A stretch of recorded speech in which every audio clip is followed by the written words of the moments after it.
Olá a todos os nossos espectadores, bem-vindos a este painel sobre o tema A influência do secularismo na sociedade e na Igreja, diferenças entre o Brasil e Portugal. Eu sou a Rebeca Couto, serei a moderadora, venho das Ilhas dos Açores, em Portugal, sou licenciada em violino e também sou aluna no Seminário Teológico Batista em Queluz. É uma honra fazer parte desta pré-conferência do projeto Paixão Global 2030. E aqui estão os vossos painelistas de hoje, o Manuel Rainho, o Tiago Cavaco e o Sandro Baggio. O Manuel e o Tiago são portugueses. O Manuel é formado em Filosofia, já foi missionário na Guiné-Bissau e também já foi assessor no GBU, que é o Grupo Bíblico Universitário. Também é professor de Cosmovisão Cristã e Apologética no Seminário Teológico Batista em Queluz e está, de momento, envolvido na plantação de uma missão da Igreja Batista Vida Nova em Lisboa. O Tiago, por sua vez, para além de ter estudado Teologia, também se formou em Ciências da Comunicação. Hoje pastoreia a Igreja da Lapa e essa é uma igreja que é um misto de plantação com revitalização. Ele também é músico. E do Brasil temos o Sandro, que é missionário da Steiger International e é pastor no projeto 242 em São Paulo. Ele é formado em Teologia e nos últimos 30 anos tem trabalhado com a juventude do Brasil. Também é professor no Seminário Teológico Servo de Cristo. Os três cavalheiros escrevem e têm livros publicados, por isso aconselho-vos a pesquisá-los, vale a pena. E então hoje eles estarão a conversar entre si sobre a forma como o secularismo tem impactado a sociedade em Portugal e no Brasil e a forma como isso se reflete na vivência da Igreja. Vários filósofos e investigadores das ciências sociais desde os últimos séculos têm dito que a modernização das sociedades passaria por um declínio na religiosidade. E hoje pode-se dizer que já vemos na pós-modernidade. Então, ia começar por perguntar ao Tiago o que é a secularização e a que é que nos referimos então quando dizemos que a nossa sociedade está a ficar secularizada. Olá a todos, obrigado pelo convite. Estou muito contente por fazer parte desta conversa e neste caso, quer com o Manel, que conheço há muitos anos, somos amigos há muitos anos, quer com o Sandro, que já conheço apenas através da internet, mas que já há alguns anos também que seguimos o trabalho um do outro. Esta primeira pergunta, ela é importantíssima e eu preferia que tivesse sido feita a uma pessoa mais importante do que eu, porque é logo uma pergunta cheia de... para tentar responder, acho que devo respeitar outras perguntas dentro da resposta. Porque, Rebeca, como tu perguntas, e com razão, quando nós falamos de secularismo, pode haver entendimentos muito diferentes dentro dessa palavra. E eu gostava, para fazer uma resposta que não seja chata, mas, por exemplo, para mim, quando penso sobre o assunto, um dos livros que me influenciou mais foi o livro do James K.A. Smith sobre o Charles Taylor, A Secular Age, em que o James K.A. Smith, que é um autor cristão, em grande parte ele tenta resumir uma grande obra do filósofo Charles Taylor, que é católico, em que o próprio Charles Taylor apresenta o secularismo nas várias possibilidades de ele ser entendido. E ele fala em pelo menos 3. Eu não vou estar agora a descrevê-las, mas uma das coisas que é interessante quando nós falamos em secularismo é que podemos entender o secularismo como um facto, vamos dizer, histórico, no sentido em que a crença em Deus deixa de ser um princípio norteador na maioria das sociedades ocidentais, vamos dizer assim. E claro que há um outro entendimento do secularismo que é até uma questão ideológica, um programa ideológico de contribuir para que as pessoas até não acreditem em Deus. Estabelecidas estas duas traves, há aqui um grande espaço intermédio, no sentido em que há várias possibilidades de nós nos identificarmos dentro deste grande assunto que o secularismo é. E, portanto, para não chatear muito, eu para já fico por aqui, porque provavelmente quer o Sandro, quer o Manel poderão dizer coisas que completem ainda mais o sentido do que acabei de partilhar. Ok, Manuel, então o que diria sobre estes conceitos em que o Tiago tocou. Qual seria então, por exemplo, a perspectiva da filosofia contemporânea sobre a secularização na nossa era? Já agora, antes de tudo, olá a todos, é de facto um prazer estar aqui neste painel convosco. Julgo que irei aprender bastante aqui neste momento, um assunto que com certeza vai fazer parte do futuro das nossas vidas durante muito, muito tempo, seja deste lado do Atlântico como do outro. Não é? Então, bem, acho que o Tiago já arrancou bem. Ele mencionou, talvez, um dos grandes filósofos que tratam disto, Charles Taylor, talvez seja aquele que mais tenha escrito sobre esta área, ou talvez tenha feito uma análise mais exaustiva a esta questão. Eu talvez acrescentaria que da forma como nós temos experimentado a secularização, percebe-se que, apesar de haver um movimento e uma altura em que ela até foi bem recebida, inclusive nos círculos protestantes, porque a secularização implicava a distinção, não é? A separação entre Igreja e Estado. Mas, de facto, da forma como atualmente a vivemos, percebemos que há um exagero na forma como se empurra a religião para a esfera privada. Isso já é uma característica da secularização já há longas décadas, não é? Se não séculos. Mas parece que hoje tornou-se mais militante. E é esse aspecto da militância que torna a secularização hoje um assunto muito pertinente, porque perigoso. Porque perigoso. É algo com o qual nós vamos ter de lidar. Em parte por causa também do segundo aspecto que o Tiago mencionou ali, porque para os setores não religiosos, a forma como a secularização era entendida era como um processo natural de desacralização, desreligiosação. Estou aqui a inventar uma palavra. E quando se percebe que esse processo não ocorre de forma natural, esse processo da religião naturalmente se vai eclipsando, não é?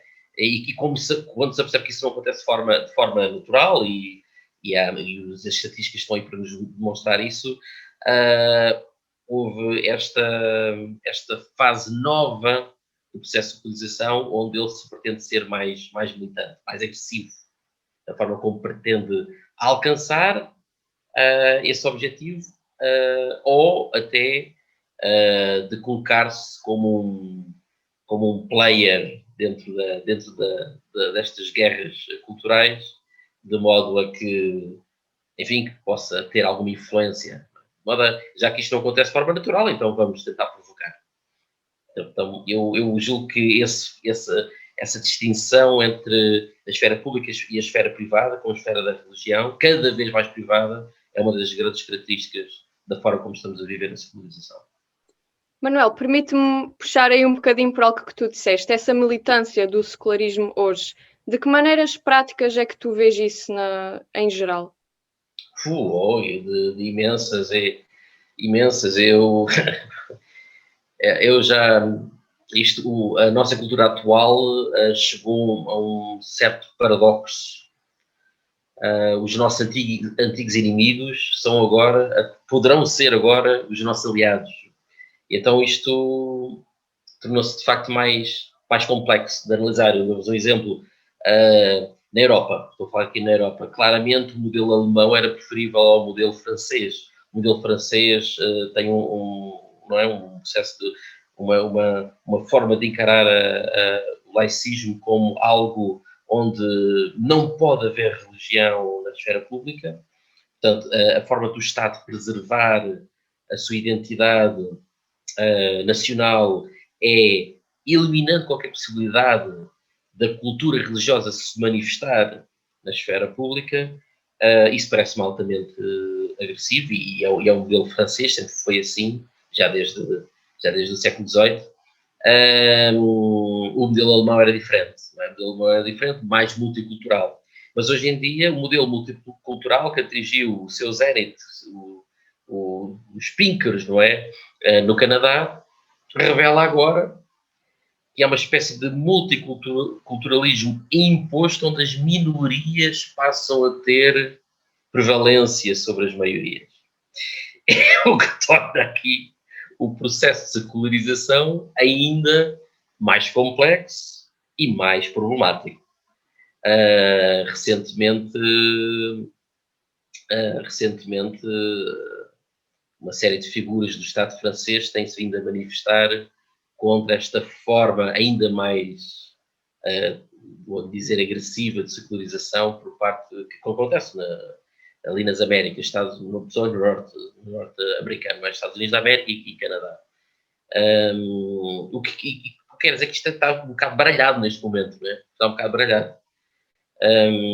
Mas isto são manifestações. Portanto, França claramente é um modelo de uma secularização mais agressiva, mas comparada agora com a tentativa de impor as normas das culturas minoritárias às maioritárias, já não sabemos qual deles é que será o secularismo mais perigoso para quem quer manifestar livremente a sua fé, não é? Então, isto... Exato, ok, muito interessante. Sim, já vamos voltar um bocadinho mais sobre a diferença entre a Europa e Portugal, mas antes queria passar a palavra ao Sandro e perguntar qual é a tua opinião sobre aquilo que foi dito até agora e também perguntar qual é o aspecto do secularismo na sociedade brasileira. Obrigado, Rebeca, pela apresentação. Prazer estar aqui com o Tiago e com o Manuel e falar sobre esse tema, e de fato eu concordo com ambos, é um tema muito complexo e nas suas diferentes análises e definições. Hoje a gente há uma grande discussão, inclusive, sobre o pós-secularismo na nossa sociedade, né? Então esse é um processo que, como já foi pontuado aí, iniciou-se há séculos, teve talvez o seu auge ali no século XIX,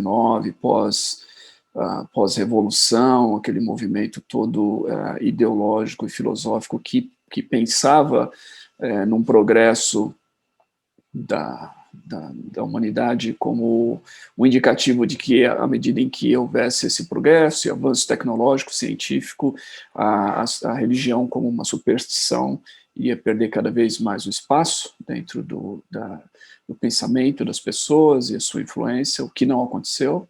Mark Twain, né, aquela frase, as notícias de minha morte foram tremendamente exageradas, e eu acho que isso se deve ao que aconteceu, que a gente viu no último século ao redor do mundo em termos da religião. Então, eu penso que a gente tem esse aspecto da separação igreja-estado, que foi o início de todo esse processo de secularização lá no Renascimento, e depois, né, com a filosofia, Spinoza e outros que vieram e que estavam tentando separar justamente a influência marcante da igreja dentro da sociedade. Mas depois, até mesmo nos filósofos posteriores, no período de filósofos como Nietzsche e outros, e a gente já vê ali uma influência um pouco mais agressiva em relação à religião, né? que hoje tem visto, e foi notado aí, o Manuel falando dessa tentativa de um secularismo que é quase que uma imposição, ou eu uso o termo um fervor evangelístico, né? É curioso porque é quase uma cruzada. Eu não sei se vocês experimentam isso, mas a impressão que eu tive ao ouvir, principalmente o Manuel, é de que é algo que vocês experimentam aí na Europa e em Portugal, mas a gente vê aqui também do secularismo no Brasil e dos setores da sociedade que pressionam essa separação radical entre igreja e Estado, acerca da qual eu não sou totalmente contra, eu só penso que não existe como a gente advogar uma neutralidade total, porque o Estado ele é feito por pessoas, e as pessoas não têm como serem completamente neutras em suas decisões, em suas crenças e valores sagrados, sejam quais forem, mas há uma pretensão aqui de um secularismo onde as pessoas possam agir com total neutralidade, e isso é impossível. E essa pretensão, então, tem sido cada vez mais agressiva quando se trata da igreja. Eu acho, e é possível que a gente fale sobre isso mais adiante, então eu não vou me adiantar, mas eu acho que temos diferenças talvez significativas entre a experiência brasileira do secularismo e secularização e a experiência europeia e portuguesa, que me parece um processo muito mais avançado e consolidado, e eu tenho muita curiosidade de saber como é que se dá esse outro aspecto da pós-secularização, como isso é percebido pelos meus amigos aí, o Tiago e o Manuel.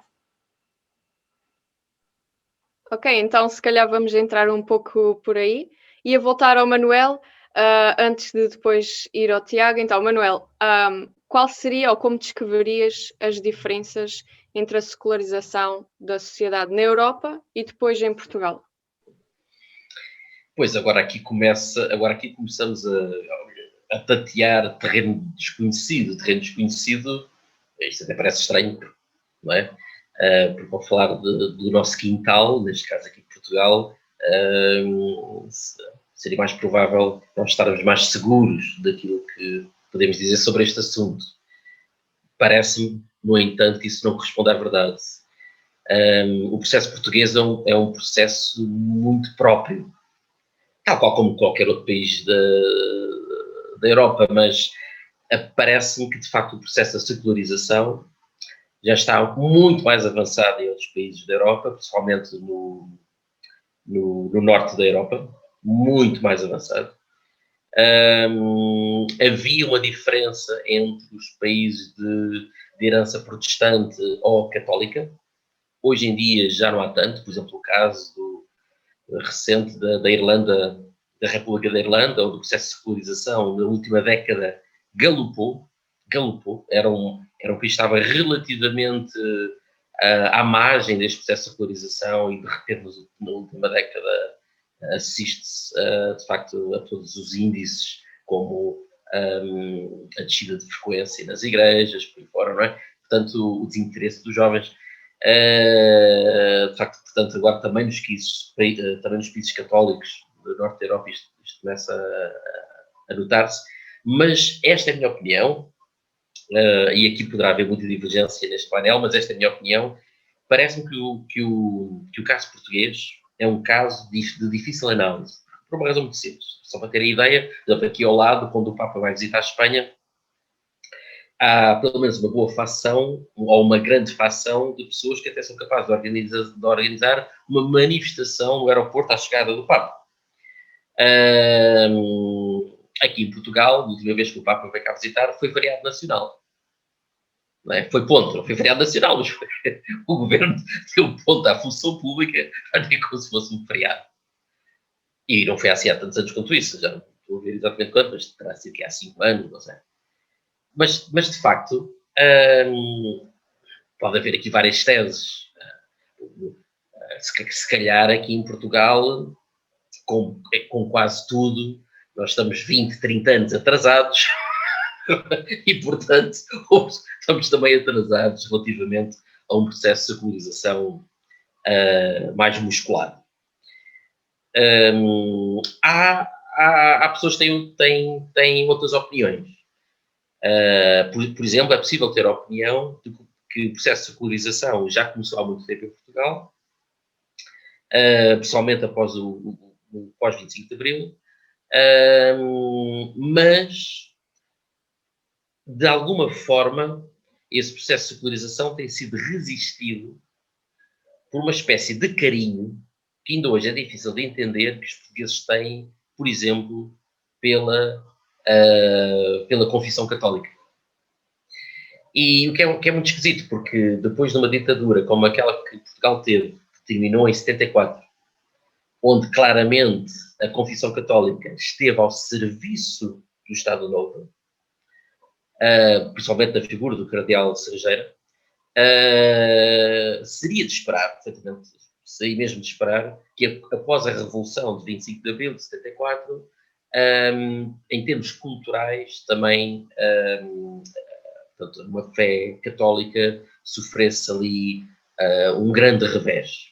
E, de facto, não haja dúvida que as diversas denominações protestantes cresceram no pós-25 de Abril, mas talvez, se calhar, muito contando com os retornados que vieram das ex-colónias. Também isso teve uma grande influência, um grande papel no crescimento aqui em Portugal dos meios evangélicos.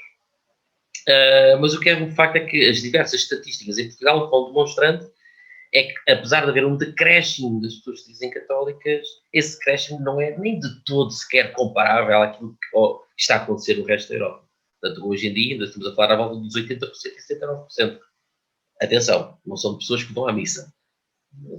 Esses números são um bocado residuais, talvez à volta dos 10%, se não estou em erro, mas 80% a 79% das pessoas ainda se dizem: eu considero-me católico, consigo-me afirmar católico. Não quer dizer, não há propriamente uma espécie de agressividade contra a religião, não é?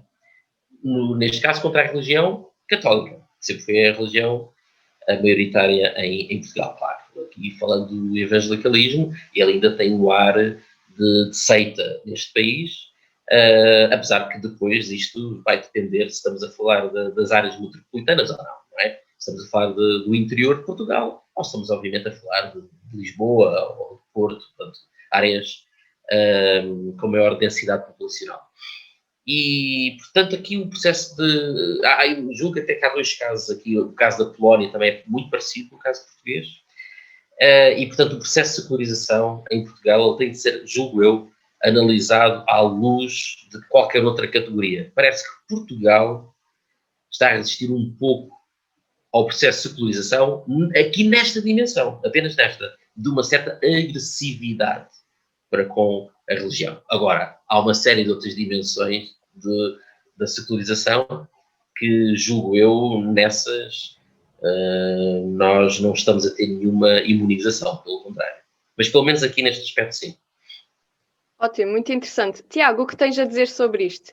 Quão secularizada é a mente do cidadão português comum?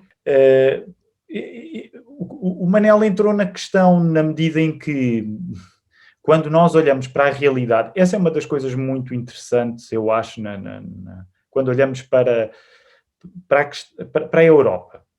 Porque a Europa, com a história que tem,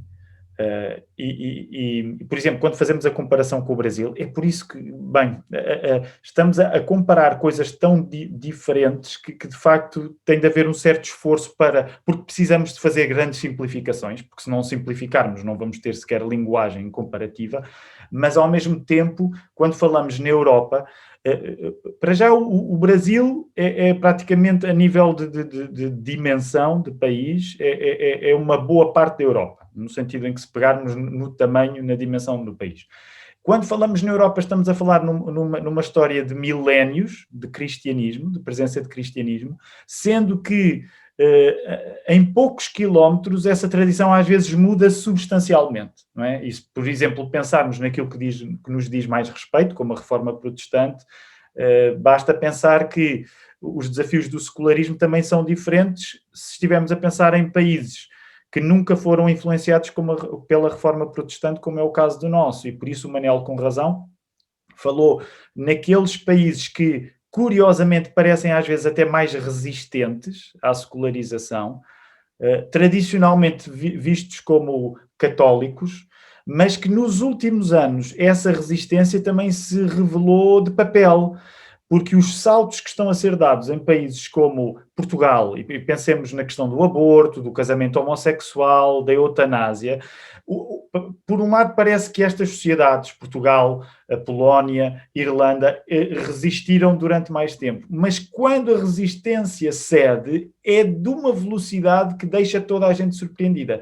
Curiosamente, a França, que é sempre um caso mais complexo, porque houve áreas da França, como nós sabemos, aliás, França deu ao mundo o nosso João Calvino, portanto, há partes da França que tiveram uma influência protestante, mas, curiosamente, a França, que, como o Manel disse com razão, que é também conhecida por ter dado ao mundo o jacobinismo, mas reagiu mais do que Portugal e do que Espanha, por exemplo, em relação à questão do casamento homossexual, o que surpreende, porque a maneira de se ser tradicional em França não é exatamente a maneira de ser tradicional em Espanha e em Portugal. E, portanto, um país de quem não se esperava tanta reação, que geralmente é vista à sombra do tal jacobinismo, é um facto, acabou por dar uma resposta que, de certa maneira, envergonhava os católicos que se julgavam, vamos dizer assim, com uma influência maior em países como Portugal e Espanha, e como eventualmente Irlanda e Polónia. Para confundir um pouco ainda mais as coisas, e deixem-me voltar só ainda a uma ideia do Taylor, do Charles Taylor, porque o Taylor é interessante, porque é um filósofo que é católico, e portanto ele não fala de uma perspectiva confessional, porque quando ele está a escrever livros, ele não está a pensar em defender o catolicismo, ele está a filosofar, mas uma das coisas que o Taylor diz com muita razão é que a nossa tendência, quando pensamos em secularismo, é pensar em termos de subtração de Deus. E o Taylor diz que a coisa não é assim tão simples. O secularismo não é apenas a ideia que havia Deus antigamente e agora não há Deus. As pessoas acreditavam nele e agora deixaram de acreditar. O Taylor chama a nossa atenção para dizer que até as pessoas que hoje acreditam em Deus acreditam de um modo diferente. Portanto, ele contesta a tese da secularização como uma subtração da religião. O que ele diz é que até as pessoas que são religiosas hoje são religiosas de uma maneira diferente, porque o centro, se tivéssemos de simplificar muito, o centro da crença passou a ser uma base imanente, uma base subjetiva, por toda a história das nossas ideias, e como o Sandro falou, do iluminismo e por aí fora. Portanto, uma das caracterizações que o Taylor faz, e na minha opinião com muita pertinência, é dizer que antigamente a crença religiosa estava muito mais independente da nossa adesão pessoal, do nosso sentimento pessoal, se nós nos identificávamos com a crença ou não. O que ele diz é que hoje até as pessoas que creem, até os crentes, são todos Tomés, no sentido em que todos cremos ao mesmo tempo que duvidamos, coisa que é um ambiente completamente distinto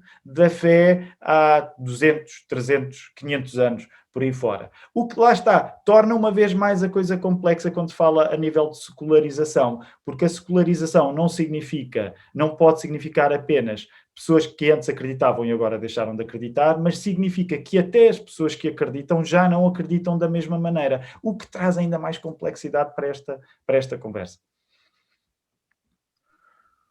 Sandro, o que tem visto neste sentido no Brasil? Bom, o Brasil é um caso realmente à parte quando se compara com a Europa e Portugal, porque o Brasil é o maior país católico da América, né? Essa é a sua identidade religiosa. A América Católica, e o Brasil é o maior país católico da América. Então, o que nós vemos, no entanto, é bem interessante isso, o Tiago citando e falando desse modo do Charles Taylor abordar a era secular, né? Porque isso reflete muito daquilo que eu percebo no Brasil, principalmente, eu diria, e nas grandes cidades. Eu estou em São Paulo, que é a maior cidade, mas isso é a mesma coisa, eu diria, no Rio de Janeiro, ou Belo Horizonte, ou outras grandes cidades, muito no sul do Brasil também, principalmente em cidades como Curitiba, Florianópolis e Porto Alegre, que tem uma influência muito grande de culturas europeias. Então, o que acontece no Brasil? apesar da população ser uma população que se diz, ou que diz acreditar em Deus, 98% dos brasileiros dizem acreditar em Deus. Então, isso a gente já vê que a questão da crença em Deus, a crença, ou seja, evidentemente essa definição de Deus ela pode ser bastante flexível em diferentes aspectos, não necessariamente uma visão monoteísta ou cristã de Deus, ou católica, mas o brasileiro, de certo modo, ele crê, ele é crente, a gente pode dizer assim. A religião é muito forte ainda na sociedade.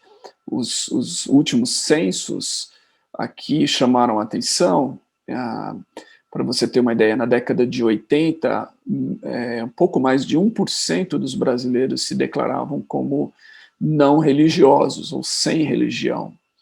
E aí o que chamou a atenção é que de 80 a 2000, esse número cresceu para mais de 7% da população. E no último censo, ele cresceu pouco, mas continuou crescendo, representando mais ou menos 15 milhões de brasileiros que se declaram sem religião. Então, a questão da religião ainda é importante para o brasileiro, e eu arrisco dizer, eu não tenho nenhum estudo sobre isso, não vi nenhum estudo, que mesmo aqueles que se declaram sem religião, se você investigar, talvez, profundamente, é possível que encontre, dentre eles, muitos desse novo estilo que é o spiritual but not religious, né? Que olham para a religião de uma maneira negativa, mas que não necessariamente sejam descrentes, que não são necessariamente ou ateus ou agnósticos, ou alguma coisa assim. Então, eles ainda estão dentro daquele número de brasileiros que creem em Deus. A pressão, então, aqui não é necessariamente contra a religião, eu diria, em si, muito embora a palavra religião, ela cada vez mais ganha um aspecto negativo dentro da sociedade, das pessoas com maior índice de educação e com maior nível social. A religião cada vez mais cai em descrédito, por dois aspectos, vou tentar ser mais breve aqui. Primeiro, o crescimento dos evangélicos no Brasil é uma coisa espantosa. Acredita-se que, ao final dessa década, a religião evangélica será a maior do Brasil. Eles chamam essa a década dos evangélicos, e o crescimento tem sido uma coisa extraordinária. Quando eu era criança, eu era o único na minha classe, no primeiro ano da escola, que era evangélico. Hoje em dia, você tem personalidades famosas em todas as áreas da sociedade que se declaram como evangélicos, políticos. E com isso, inclusive, você tem uma bancada política dentro do nosso Congresso, que é a bancada dos evangélicos, que ela é composta por muitos políticos, que alguns deles são pastores ou que foram votados pela comunidade evangélica, e eles exercem grande influência e pressão em termos dos votos dentro da sociedade e da legislação brasileira. O presidente em exercício no Brasil hoje foi eleito com o apoio dos evangélicos. Quando você pensa que esse apoio, né, é muito grande, então ele acaba sendo assediado por muitos políticos justamente para ter o apoio. O que isso faz? Faz com que aquelas pessoas que já não têm uma visão muito boa da religião e da religião cristã, e aquelas pessoas que discordam, então, das políticas, por exemplo, do presidente em exercício hoje, poderia ser outro, mas vamos falar do que está em exercício. Se elas notam que ele tem um grande apoio da comunidade evangélica, elas começam a ter uma aversão a essa comunidade. Então, eu penso que o processo de secularização no Brasil, ele é um processo que ele é complexo ainda, porque a religião ainda exerce muita influência, tanto católica como protestante e outras formas, mas a gente começa a ter, principalmente entre as novas gerações, um sentimento cada vez mais de aversão à influência da religião e à influência da religião cristã e agora dos evangélicos dentro das políticas que são consideradas de direitos humanos na nossa sociedade, né? Então, nós não vimos ainda os reflexos disso, como em outros países, mas é como, acho que o Tiago acabou de falar, né, que citando Portugal e citando, se não me engano, a Irlanda e Polônia, que foram mais resistentes, mas que parece que quando a secularização chega, de repente, ela é muito mais rápida. Me parece que o Brasil está nessa direção. Me parece que as coisas, muito embora ainda sejam resistentes, mas uma vez que destampar isso, me parece que vai haver uma explosão muito grande aqui no aspecto negativo em relação à religião e à influência da religião na sociedade. Sandro, isto que estavas a dizer agora, antes tinhas dito que não és totalmente contra o princípio de separação entre a Igreja e o Estado, não é? Então o que estavas a descrever agora, será que está relacionado com isso? E queria aproveitar para te perguntar quais seriam, na tua opinião, as vantagens e as desvantagens de se observar uma maior separação entre a religião e o governo, neste caso, no Brasil. Ok. Bom, quando eu digo que eu não sou totalmente contra a separação da Igreja e o Estado, é que eu não acredito em um Estado religioso, né? Porque se a gente tem um Estado religioso, esse Estado vai ser católico, ou esse Estado vai ser evangélico, ou esse Estado vai ser islâmico, ou de qual religião? E a partir do momento em que o Estado assume, então, uma condição de uma determinada religião, como ficam os direitos de pessoas dentro do Estado e da sociedade que não confessam aquela religião, né? Então, eu acho que essa situação é uma situação um pouco problemática dentro do Estado, o Estado se assumir como um Estado de uma determinada religião. Acho que é preciso haver, de fato, essa separação do Estado com a religião. Eu sei que na Europa, mas não somente na Europa, a gente vai encontrar isso também em alguns países islâmicos, e talvez até em alguns países da Ásia, com forte predominância do budismo. Você tem aí um Estado religioso, né, uma união muito grande da religião oficial, né, dentro do Estado, né? Então, o Brasil, por exemplo, não é um país que tem uma religião oficial.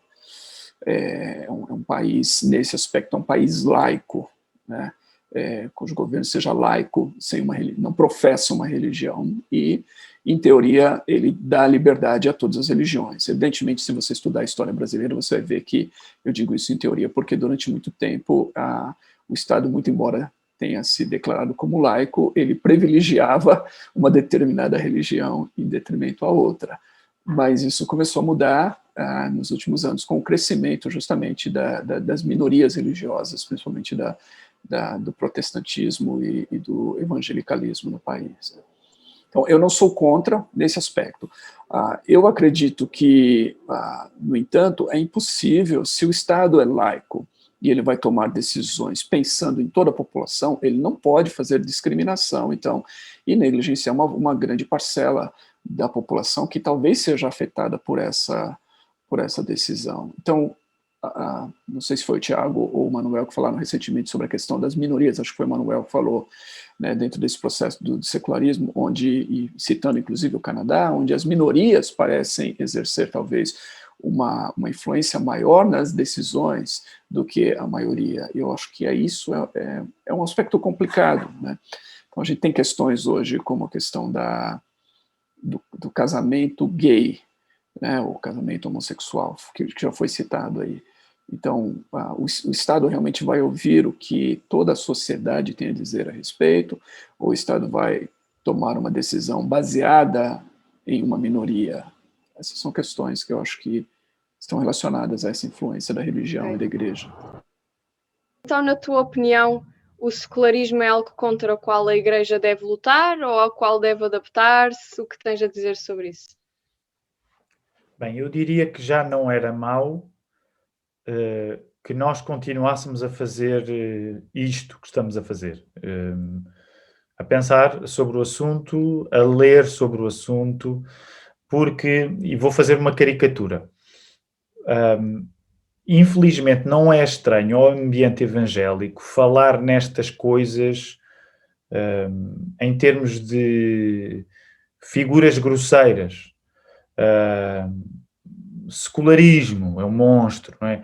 No passado, ou relativismo, um monstro, e lá está, e acabamos muitas vezes com uma leitura simplista das coisas, e depois não ganhamos o melhor do assunto que, como cristãos evangélicos, como protestantes, deveríamos, no sentido de sermos pessoas da palavra. Isso, eu não quero idealizar muito o nosso protestantismo, mas eu acredito sinceramente que uma das coisas que deveria marcar a nossa conversa é sempre uma vontade sincera de compreender. E para haver essa vontade sincera de compreender, nós que somos tão logocêntricos no sentido da dependência do logos, e aqui não falo tanto no sermos demasiado racionais, mas no sentido de acreditarmos que o mundo foi criado pela palavra. Isso deve fazer de nós leitores atentos e, portanto, irmos compreender o que está em causa quando a discussão é, por exemplo, o secularismo, e não falarmos dele como se fosse, agora é o grande novo incómodo dos evangélicos, é o secularismo.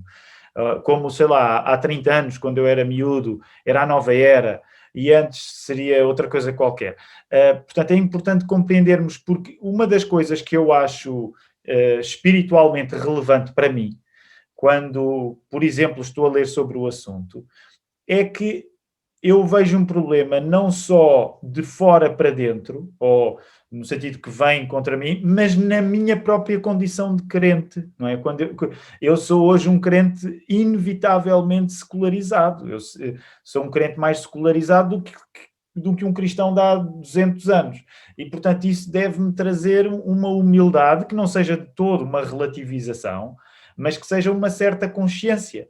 E para que, de facto, nós possamos ter uma leitura, porque esta expressão, leitura do mundo, devia ser uma expressão querida para nós evangélicos, porque, de facto, o mundo é feito pela palavra, o verbo eterno. Então, nós deveríamos ser leitores atentos. Isso seria uma das coisas que, para mim, já é um bom começo. Começarmos a falar no assunto com vontade sincera de o compreender, além das caracterizações mais grosseiras.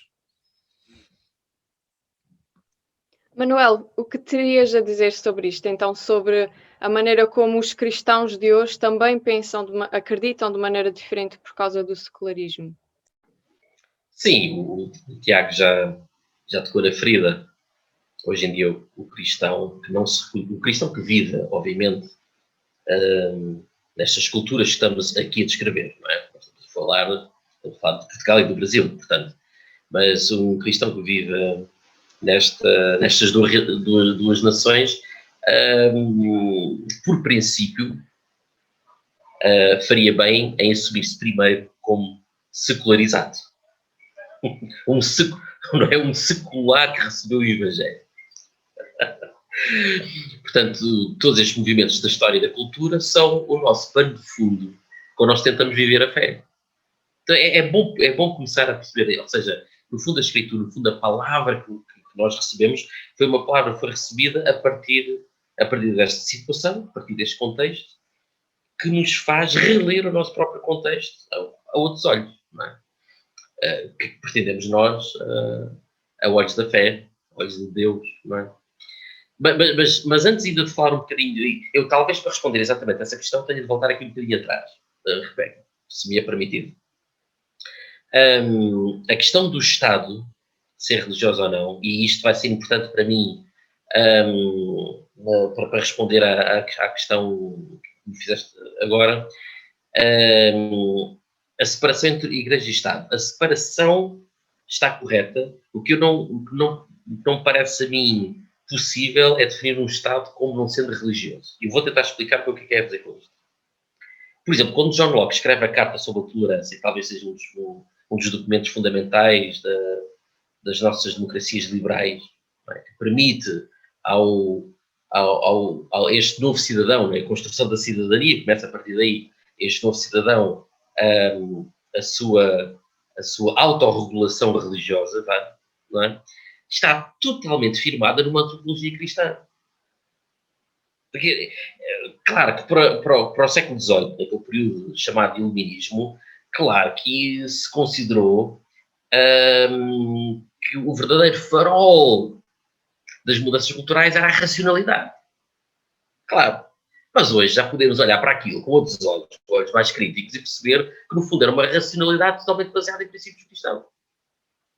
E isto, claro que mudava tudo. Isto permitia uma sociedade onde se abria para a dignidade do homem, dignidade esta manifestada pela sua consciência, nesta visão cristã de um Deus que cria o ser humano não como robô, mas como um ser ao qual lhe é pedida uma resposta à voz de Deus. E os Estados, no meio das guerras religiosas do século XVII, julgaram que era possível então construir uma sociedade destas formas. Na verdade, perceberam que eram obrigados a isso, porque não houve ninguém que ganhou a guerra, portanto não tinha outra hipótese que não avançar por essa tentativa, esse caminho. Mas sempre baseados nesta antropologia cristã. Portanto, o Estado é sempre religioso. Mesmo este secularismo militante que nós estamos a falar, o que é que revela aqui? Revela que, não é, a existência tem horror ao vazio. E, portanto, na ausência de uma qualquer, e principalmente numa altura em que, neste pós-cristianismo que as nossas culturas estão a viver, em que o cristianismo nunca foi tão colocado em causa, os seus princípios, os seus pressupostos nunca foram tão colocados em causa como agora, o que é que se vê? Vê-se a nascer uma espécie de nova religião, por todos os lados. Há a manifestação de uma militância nova, há um cheiro, há um odor a nova religião no ar. E o Estado manifesta isso. Porque o pensamento, no fundo, social, na minha opinião, é sempre religioso. A militância que se percebe, por exemplo, no secularismo francês, ou no laicismo francês, nota-se ali um pendor e umas características de todas religiosas.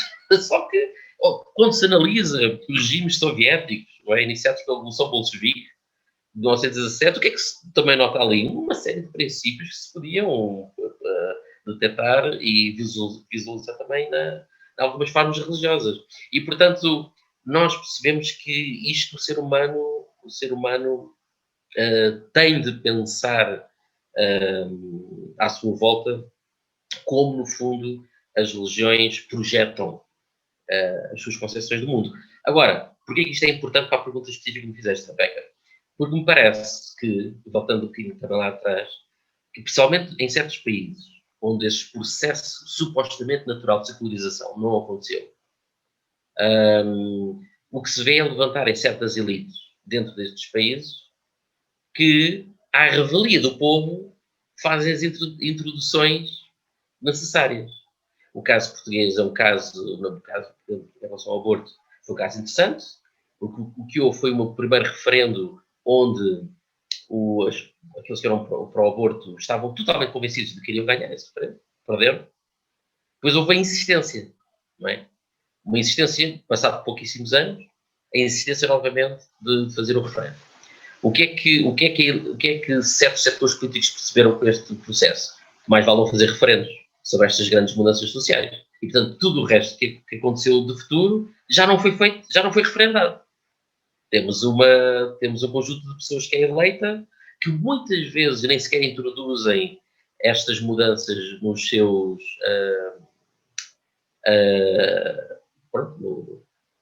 quando são eleitos, não é? Quando vão para a campanha, não explicitam isto no seu programa, mas depois, quando se vê no poder, acabam por fazê-lo, um bocado à revelia do povo. A última questão é a questão da eutanásia. Esta questão da eutanásia foi um exemplo claro disso, não é? Porque se isto fosse referendado, provavelmente não teria passado. Não sei se depois no segundo referendo acontecesse, mas, portanto, há aqui novamente uma manifestação de um secularismo militante. Agora, como é que isto se reflete na vivência da fé? Simples. Porque há uma espécie de dicotomia. Nós somos secularizados e, portanto, estas mudanças que vamos ver à nossa volta vão se enraizando. É um mundo global. As pessoas consomem séries e filmes de Hollywood, não é? Principalmente. Agora também de outros lados, mas principalmente. Estas manifestações culturais já têm enraizadas estas mudanças culturais. E, portanto, o cristão vai vivendo a sua fé à medida que também vai incorporando estas novas mudanças que se vêem estabelecidas à sua volta. E não é? Antigamente não sei, eu sempre vivi uma fé que era contrária à fé da minha cultura, certo? Porque enquanto evangélico. Mas há 40 anos atrás, um católico olhava para o lado e só via católicos. Hoje já não. E, portanto, qualquer crente hoje, é como o Tiago recordou do Charles Taylor, é sempre um crente que sabe que tem outras alternativas. Ok, exato. A sua Desculpa interromper, temos mesmo de seguir em frente, mas tendo isso em conta, Tiago, que princípios deverá a Igreja então levar consigo ao interagir com a sociedade? Bem, eu creio que, para já uma convicção de fé, a partir da palavra de Deus, que não há desafio que esteja colocado diante de nós que, em último grau, não sirva para o nosso próprio bem. A ausência de conflitos não é necessariamente um sinal de bênção para o cristão. Pelo contrário, o nosso Salvador morreu numa cruz. Portanto, o facto de nós termos problemas não nos deve deixar desesperados. E isso deve ser uma chamada para a confiança em Deus no encontro com aqueles que não estão connosco. E com isto não estou de modo nenhum a relativizar a dificuldade, porque comecei precisamente pela dificuldade, mas deve significar cristãos a reconhecerem que há desafios difíceis, que hoje podem ser através da secularização, independentemente da maneira como o interpretamos, mas que isso deve pedir da Igreja a marca que já lá está no Novo Testamento, por exemplo, para além do nosso Senhor Jesus, no apóstolo Paulo, uma compreensão do seu tempo. Eu não estou a dizer que os cristãos vão ter a capacidade de ser todos grandes pensadores e filósofos e pessoas a ter grandes debates intelectuais, mas eu acho que há uma ética de nós nos envolvermos com os outros pela palavra. E isso significa ouvir o que as pessoas têm para dizer e, confiando no poder do Espírito Santo, dialogar com a nossa sociedade. Qual é a sua opinião, Sandro? Como é que a secularização afeta a abordagem da Igreja, inclusive ao evangelismo? Ok. Eu penso, se eu puder só comentar uma coisa antes de responder isso. Quando eu penso nessa separação, e eu penso que a Igreja tem que ela tem que se acostumar a isso. A Igreja não nasceu como senhora do Estado. A Igreja nasceu num Estado pagão e viveu durante séculos dentro desse Estado, e talvez a sua maior força, se a gente pensar no cristianismo primitivo, foi que ela não tentou converter o Estado, mas converter as pessoas, né? Então, eu vejo aqui no Brasil uma tentação muito grande dos evangélicos com o crescimento, de pensarem assim, se nós conseguirmos ter um presidente evangélico, se nós tivermos um congresso evangélico, nós vamos fazer leis baseadas em nossos princípios, e aí a gente vai mudar a nossa nação. Mas a mudança não é por leis, a mudança tem que vir do coração, da conversão, a conversão das pessoas, e não uma imposição governamental e por leis. Então, eu acho que a Igreja, primeiro, ela tem que entender o seu lugar na sociedade, o seu relacionamento, e voltar a repensar qual é a sua missão e a sua tarefa de sal e luz. O Tiago falou algo bem interessante quando ele disse que nós temos que olhar para a secularização não como esse assombração. Ele não usou esses termos, mas como esse fantasma, essa coisa que nos causa pânico e pavor. E ele, como ele citou o livro do James Smith sobre o Charles Taylor, se eu não me engano, acho que logo no começo do livro, o Smith, ele cita um escritor chamado Julian Barnes. Em uma das frases de um dos seus romances, ele diz assim: eu não creio em Deus, mas eu sinto falta dele, ou tenho saudade dele, né? Então, parte do secularismo, para mim, ele coloca a igreja numa posição um pouco melhor, eu acho, do que antes.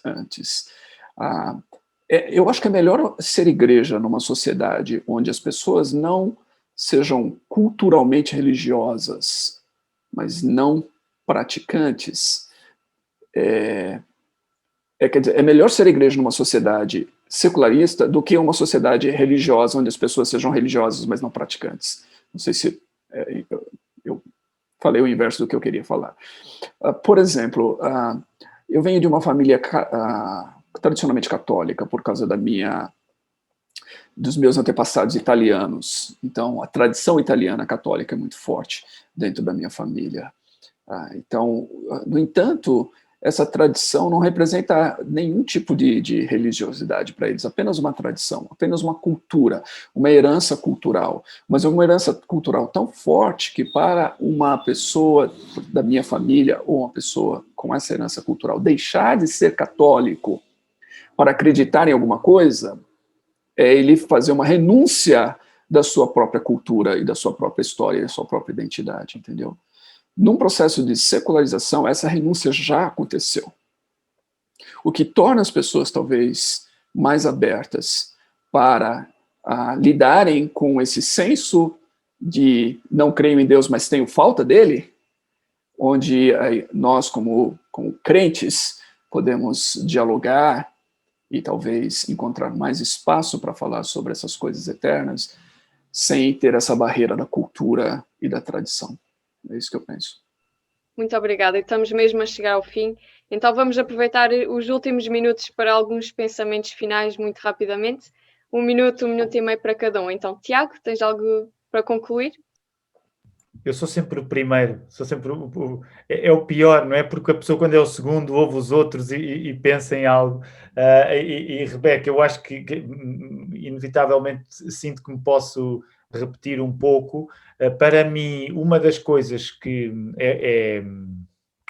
eu gosto mais quando tenho lido sobre a questão da secularização é, de facto, uma oportunidade não apenas para compreender os outros que não creem e que por isso estão irremediavelmente errados, ainda que muitas vezes é isso que está em causa, porque em último grau a pessoa que não crê, eu acho que ela está fatalmente errada, mas uma das coisas que para mim é útil é compreender as maneiras, o Manel há pouco também falava sobre isto, compreender as maneiras como eu próprio posso estar a ser influenciado pelo meu meio de uma maneira que me afasta de Deus. E, portanto, quando a pessoa se dedica um pouco ao assunto da secularização, Deus cria oportunidades para a nossa confiança nele aumentar. Eu acho que é isso. Manuel, pensamentos finais? Para além deste aspecto que o Tiago acabou de mencionar, que é muito importante, fazer esta análise cultural primeiro, não é para aplicar aos outros, para aplicar-nos a nós próprios. Acho que isto é crucial.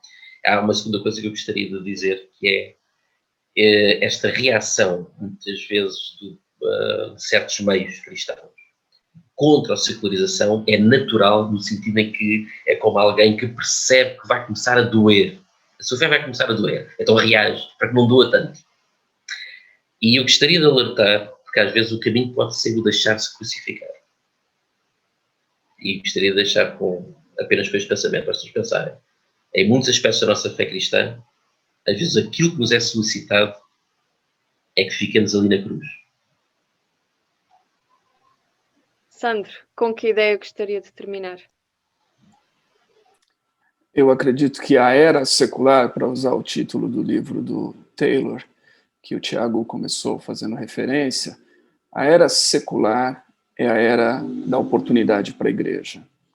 É a era em que a igreja pode ser mais relevante ao mostrar justamente a sua diferença.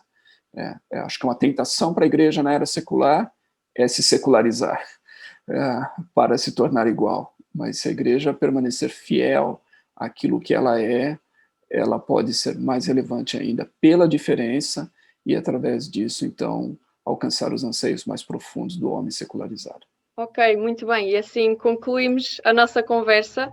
Aos três, muito obrigada pela vossa presença, pela vossa participação e partilha dos vossos pensamentos. E a todos os que estiverem a assistir, uma boa conferência e Deus vos abençoe.